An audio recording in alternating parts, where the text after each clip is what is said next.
Senhores telespectadores, visitamos hoje um dos concelhos mais ativos, mais progressivos da beira litoral. Vêem na nossa frente uma povoação estirada, grande, é Condeixa, Condeixa a Nova.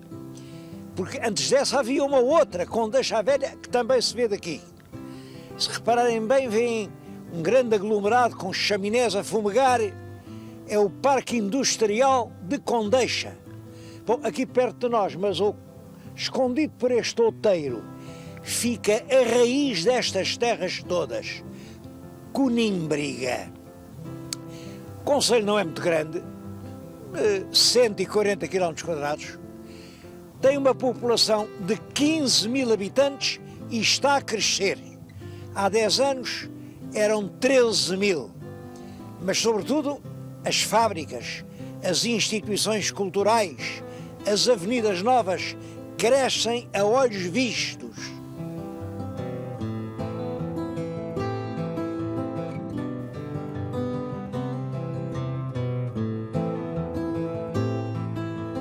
Dentro das indústrias tem um papel especialmente importante a cerâmica artística.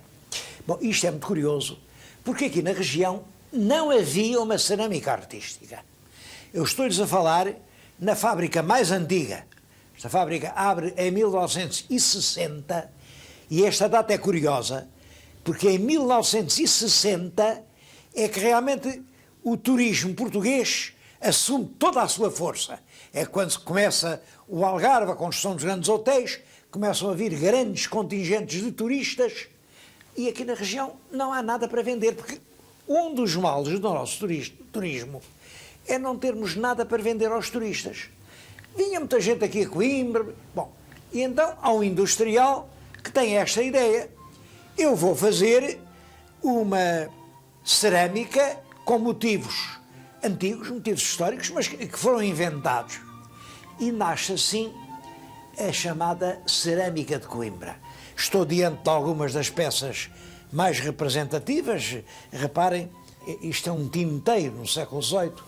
Reparem, por exemplo, na graça desta caçada, uma caçada do século XVI, uma montaria, lá veio o cavaleiro, lá estão a apanhar o gamo. Bom, fazem-se aqui por ano cerca de 150 mil peças que vão para todo o mundo.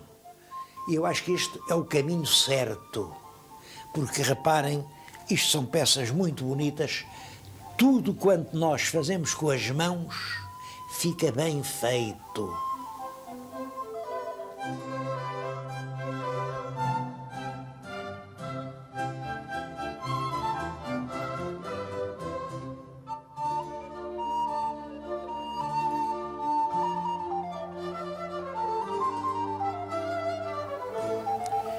Condeixa era a terra das mós e dos palácios.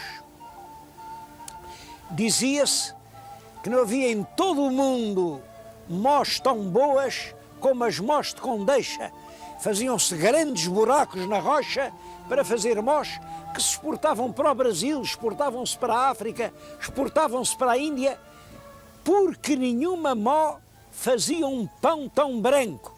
Bom, não admira, é claro, era o mós de um calcário brando, moía o trigo e moía o calcário, ficava tudo branco. Hoje já não há mós dessas, naturalmente, há restos, mas ficou essa lembrança: não havia melhor pão que o pão branco de Condeixa. Quanto a palácios, nesta vila, que é pequena, é claro que é pequena, havia 40 palácios de brasão. 40! Nem em Coimbra havia tantos. Como é que se explica isso? 40 palácios numa terra tão pequena? Eu não tenho explicação, não sei.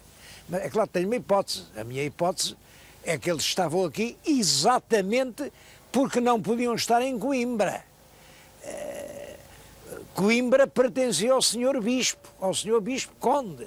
Os senhores fidalgos não podiam fazer palácios em Coimbra, vinham fazê-los para aqui. Bom, esses 40 palácios hoje poucos existem, porque a invasão francesa, em 1811, esteve instalada aqui um Marechal Massena e quando retirou, mandou queimar todos os palácios. Até a igreja não escapou, mandou queimar tudo, tudo. E isso é estranho também porque ele não costumava fazer isso. Condeixa foi uma vila mártir, inteiramente incendiada. Inteiramente não. Porque o Marechal Massena abriu uma exceção. Disse lá aos seus soldados, este palácio, este, está aqui na nossa frente, vê este, a este ninguém pega ao fogo. Nunca ninguém soube porque é que o Massena abriu essa exceção para o palácio. Bom, eu é que desconfio, porque sou um desconfiado. Este palácio é o Palácio dos Lemos, foi feito no século XVII, mas era um nico a comparar com isto. Isto que estão aqui a ver, isto é tudo obra do tempo do Marquês de Pombal, feita por um bispo de Coimbra, que era um grande apaniguado do Marquês de Pombal, Dom Miguel de Lemos. Dom Miguel de Lemos passava aqui os verões, foi ele quem fez esta fachada enorme. O Dom Miguel de Lemos fez uma fortuna enorme. Bom, e o Dom Miguel de Lemos ainda era vivo no tempo das invasões francesas. Ele fez este palácio enorme à espera que o rei Dom José o viesse visitar. O rei nunca veio. E eu também desconfio que sei porquê. O rei era muito devoto e achava que este bispo, escolhido pelo Pombal, enquanto o outro estava na cadeia, estava lá no Forte Bom Sucesso, o Dom José era muito devoto e não tinha medo de fazer pecados. Por outro lado, este bispo era da maçonaria e o Massena também. Eu não sei se isso tem alguma coisa a ver com o facto do palácio não ter ardido. De qualquer maneira, ainda bem que não ardeu.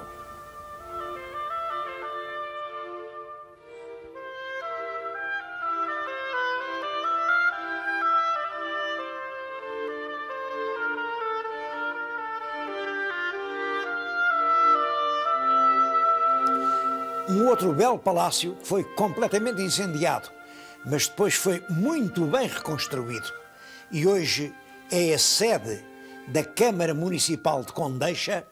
É este em que agora me encontro. Tem uma sala com retratos. Esses retratos são o resumo da história moderna de Condeixa. Este velhinho de barbas brancas, Francisco de Lemos, olhem, é filho do dono do tal Palácio do Bispo, porque o palácio não era propriamente do bispo, era do irmão do bispo, embora quem o pagasse fosse o bispo. Este era o filho do dono do palácio, foi o primeiro presidente da Câmara aqui. E quem criou a Câmara foi o famoso Rodrigo da Fonseca Magalhães. Rodrigo da Fonseca, um político muito inteligente, muito astuto, chamavam-lhe a Raposa. A Raposa, vejam que ele tem mesmo cara de raposa, é um belo retrato aquele que lá está. E na outra parede estava o retrato do próprio bispo. Ele agora está a restaurar, mas podem vê-lo aqui, é muito curioso, este retrato é um verdadeiro apólogo falante. O senhor bispo, com as duas mãos, segura um livro, é a Bíblia Sagrada, mas o livro tem na base um envelope. E o que é que diz a direção do envelope? É uma carta do excelentíssimo senhor Marquês de Pombal para o excelentíssimo e ilustríssimo senhor Bispo de Coimbra. Na base de tudo, até na base da Bíblia Sagrada, estava a confiança do Marquês de Pombal.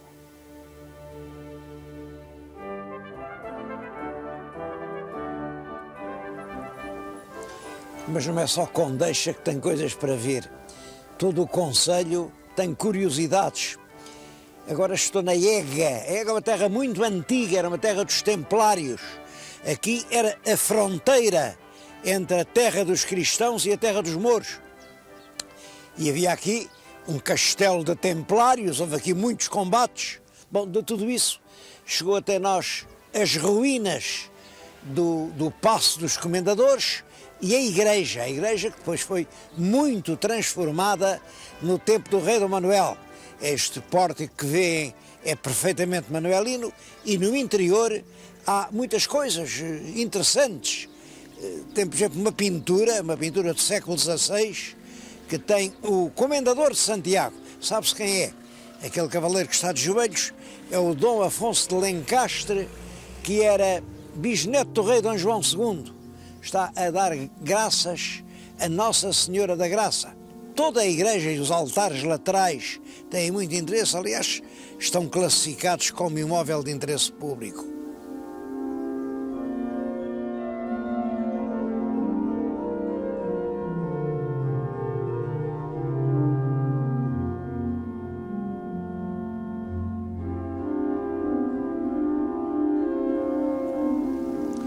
Um outro ponto com muito interesse arqueológico é este. É o lugar de Alcabideque, na freguesia de Condeixa a Velha. Bom, o que estão a ver é uma espécie de torreão, o povo chama-lhe o castelo, e debaixo da torre há uma grande nascente de água. A força da nascente pode-se ver pelo volume do ribeiro que corre dali. Toda aquela água nasce ali.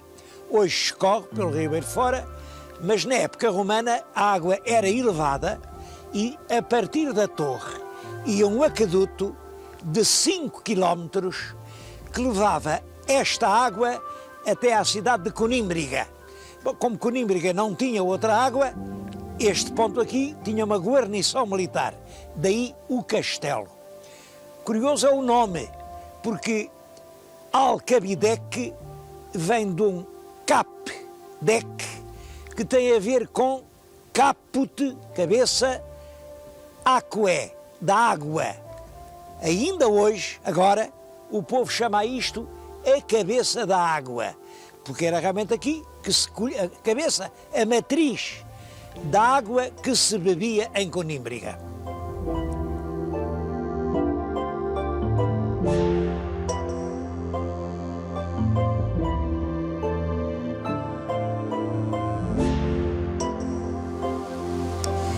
Ora, aquela água servia, entre outras coisas, para isto que estão a ver. Isto é um jardim com repuxos de uma vila romana. Portanto, há perto de 2000 anos vivia aqui um senhor romano que se dava ao luxo de ter um jardim com todos estes repuxos. É apenas um dos aspectos da cidade de Conímbriga. Eu tinha vindo aqui outras vezes, mas isto não estava coberto e, portanto, o sol, o temporal, o frio, o gelo estragavam completamente as coisas. Hoje fizeram esta cobertura. Há quem não goste, há pessoas muito conservadoras, não gostam. Eu acho que esta cobertura realmente é a solução de um problema. Hoje toda a gente pode ver o Jardim dos Repuxos e é uma das coisas mais interessantes da arqueologia romana que nós temos em Portugal. Eu já tenho falado aos nossos telespectadores muitas vezes de coisas romanas. Estou-me a lembrar que já lhes mostrei aquela magnífica ponte romana de Chaves sobre o rio Tâmega, uma ponte tão sólida que esteve até há bem poucos anos aberta ao trânsito. Foi construída há 2000 anos e passavam ali caminhões carregados e a ponte aguentava. O Centuncelas lá na minha beira, aquela torre de Centuncelas, ninguém sabe para que é que aquilo servia. É um belíssimo monumento e está junto de grandes minas e mesmo debaixo da torre apareceram agora escórias. Portanto, aquilo era realmente um centro onde residia provavelmente um grande industrial das minas, porque toda a península era rica de minas. Outro monumento importante que já vimos é o criptopórtico do Museu Machado de Castro, aqui em Coimbra, bem perto em Coimbra. O criptopórtico, construído para aguentar um palácio romano, claro, depois um palácio que serviu de paço episcopal durante muitos anos e que agora é o Museu Machado de Castro, um dos museus mais interessantes do nosso país. Vale a pena ir a Coimbra para visitar o Museu Machado de Castro. o Templo de Évora. Quem é que não se lembra do Templo de Évora? Serviu durante muito tempo de açougue. Açougue é um templo ligado muito à história de Portugal, porque até a Revolução de 1383 teve ali um dos seus lances, e o Fernão Lopes conta isso. Ou São Cucufate, que tem uma história curiosa. São Cucufate é uma vila que não foi demolida pedra a pedra, como quase todas as outras vilas. Não foi, porque quando acaba a civilização romana já começa a civilização cristã, e houve uns fradinhos preguiçosos que, em vez de estarem a fazer um convento de novo, meteram-se ali, e a vila romana chegou até hoje por causa desses fradinhos. Ou mais a sul ainda, Milreu, que tem retratos dos imperadores, é uma coisa única. São monumentos, isto, meia dúzia de monumentos de uma importância mundial, porque monumentos pequenos, devo dizer que em Portugal há, da época romana, cerca de 2000. É intensíssima a ocupação romana em Portugal, perto de 2000 monumentos. Em todo caso, acho que nenhum é tão importante como este, Conímbriga. Quem quiser conhecer o que foi a ação dos romanos neste pedaço do mundo que hoje é Portugal, tem de vir a Conímbriga e tem de estar até no Museu das Escavações. O museu é uma lição permanente.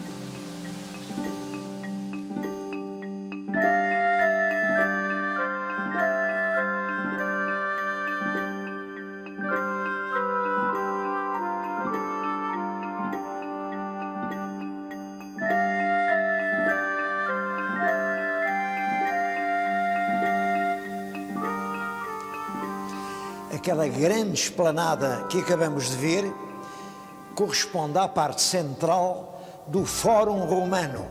Bom, o Fórum está aqui reconstituído com todo o rigor, porque, é claro, levaram as pedras, quase todas, mas ficaram fragmentos. E com base nesses fragmentos, e com base também nas regras da arquitetura da época, foi possível fazer esta maquete, que nos mostra como era há 2000 anos o Fórum da cidade de Conímbriga. Mas todo o museu é uma lição da forma como os romanos viviam, como os romanos trabalhavam, como os romanos preparavam os seus instrumentos de trabalho. Eu acho que museus destes é que são verdadeiras lições de cultura.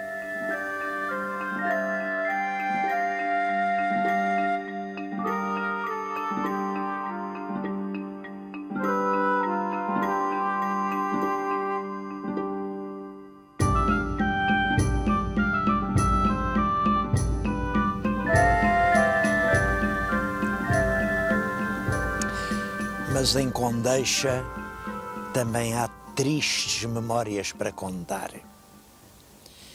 Estou a falar-lhes aqui num lugar semidesértico, a que ainda hoje o povo chama Os Lentes. Simplesmente isto, Os Lentes.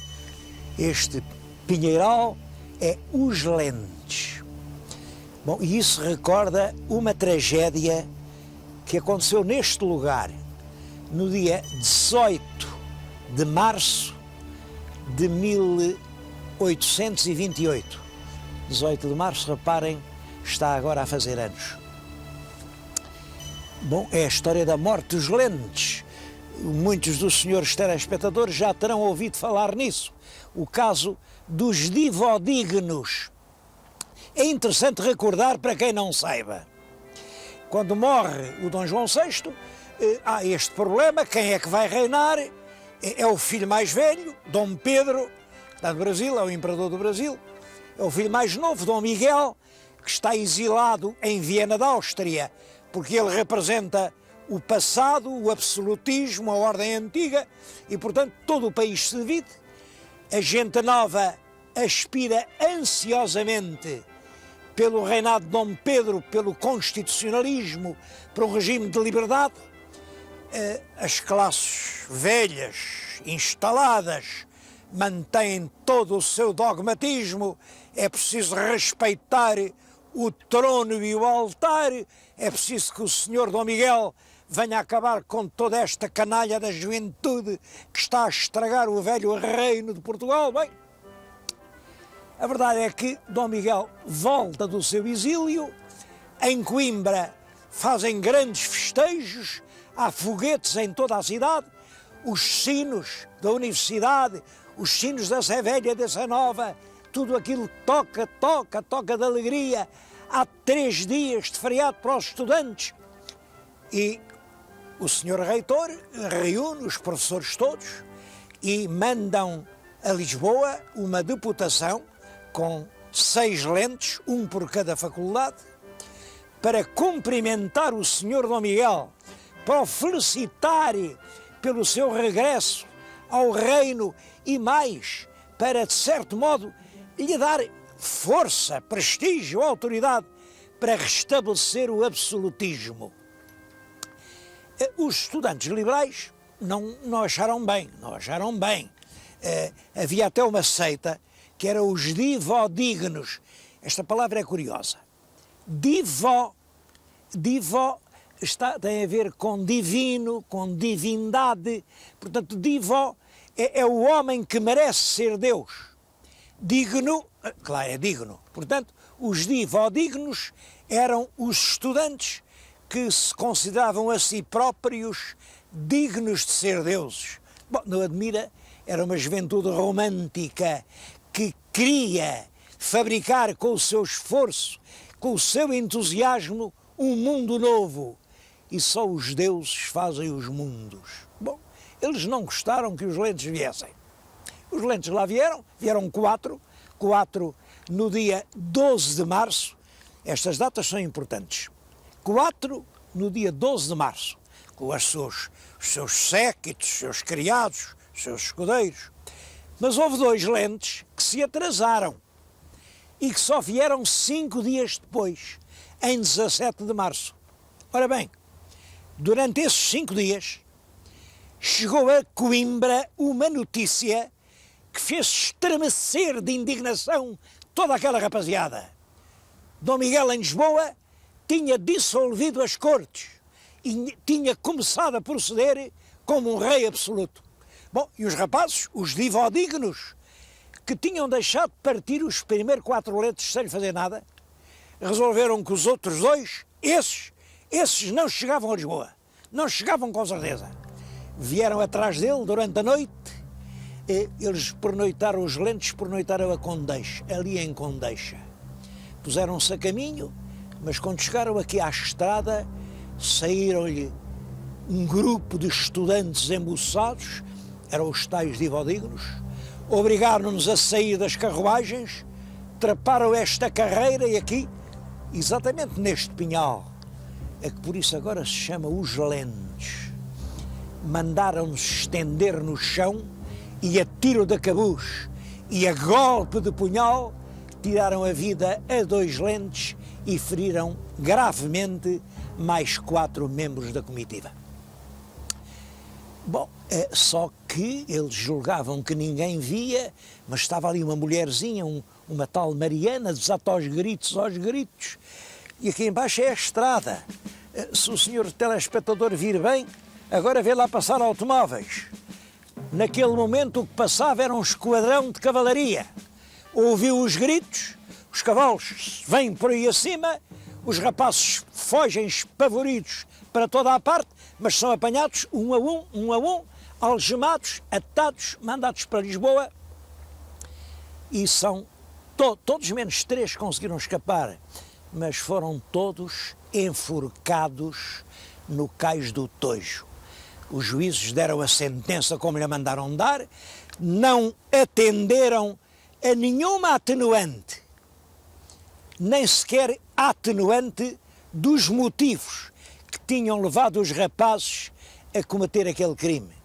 E os motivos eram a indignação pelo facto de Dom Miguel ter faltado à palavra dada, porque Dom Miguel jurara sobre os santos evangelhos que ia cumprir a Carta Constitucional, que ia casar com a sobrinha Dona Maria e que ia ser o regente de um Estado constitucional. E faltou a tudo isso. Eu já ouvi um dia um ilustre português falar no direito à indignação. Não acredito que haja direito à indignação. Mas existe a indignação que tem reflexo no direito. Quem procede sob os efeitos de uma indignação legítima tem uma enorme atenuante. E esses rapazes estavam possuídos de uma legítima indignação por Dom Miguel ter faltado à palavra dada. Os juízes não atenderam a essa atenuante, não atenderam porque eles entendiam que o Dom Miguel tinha feito bem, assim é que estava certo. Quer dizer, aqueles juízes estavam de um dos lados do processo, os estudantes estavam do outro lado. Os juízes eram fanáticos na defesa do tempo antigo. Os estudantes eram dogmáticos na luta pelo tempo moderno. Foi realmente um conflito de gerações. Eu hoje não estou por uns nem estou por outros. Houve depois quem chamasse mártires aos lentes que aqui morreram e quem chamasse heróis aos estudantes que aqui os mataram. Eu não acredito nem em mártires nem em heróis. Penso que todos foram vítimas do fanatismo e da ignorância.